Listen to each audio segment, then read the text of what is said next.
ప్రాముఖ్యంగా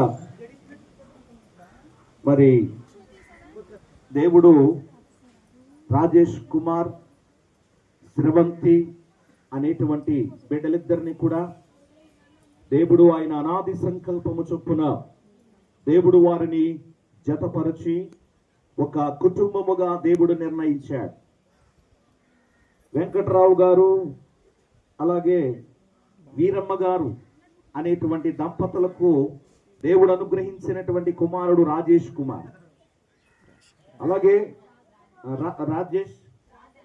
Rajasekhar. Okay, so ఇది first time ఆ మాట పేరు వింటాం కాబట్టి నాకు వందనాలు, శుభాభివందనాలు తెలియజేస్తున్నాను. మరి ఈ సమయంలో ఒక 5 నిమిషాలు మన సిఆర్ గారు, నడిపిల్ నుంచి వచ్చినటువంటి సిఆర్ గారు ఒక 5 నిమిషాలు మనకి శుభాలు తెలియజేస్తారు ఈ బిడ్డను ఉద్దేశించి. చంద్రశేఖర్ గారు కదండి, చంద్రరావు గారు మరి అక్కడ లూథరన్ సంఘ సిఆర్గా సంఘాన్ని బాధ్యతలతో నడిపిస్తూ ఉన్నారు. మరి చంద్రరావు గారు 5 నిమిషాలు వారు తీసుకొని శుభాలు తెలియపరచవలసిందిగా ప్రేమతో వారిని ఆహ్వానిస్తూ ఉన్నారు.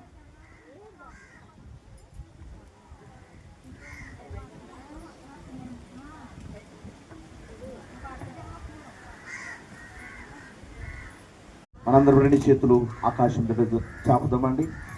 ప్రభువా, నన్ను తల్లిగా చేసినందుకు నీకు వందనాలు అని అందరూ కూడా స్తోత్రాలు చెప్పండి. ఎందుకంటే ఈ భాగ్యం లేని వాళ్ళు చాలా మంది ఉన్నారు. ఈరోజు నువ్వు తల్లిపోయినందుకు దేవునికి స్తోత్రాలు చెప్పాలి.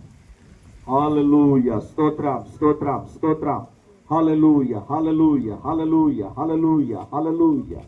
మహాగరుడవైన మా పరలోకపు తండ్రి, మీకు వందనాలు చెల్లిస్తున్నాను. ఘనత మహిమ ప్రభావాలు ఆరోపిస్తూ ఉన్నాను. ఇంతవరకు నా ప్రభువా,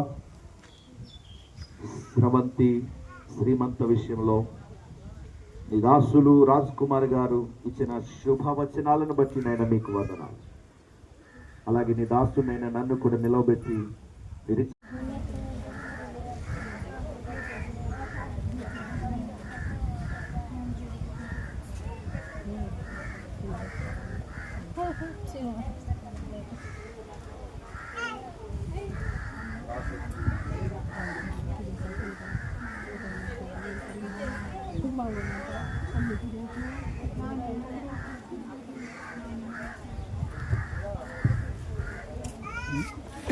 ఇంటికి వచ్చేస్తుందంట.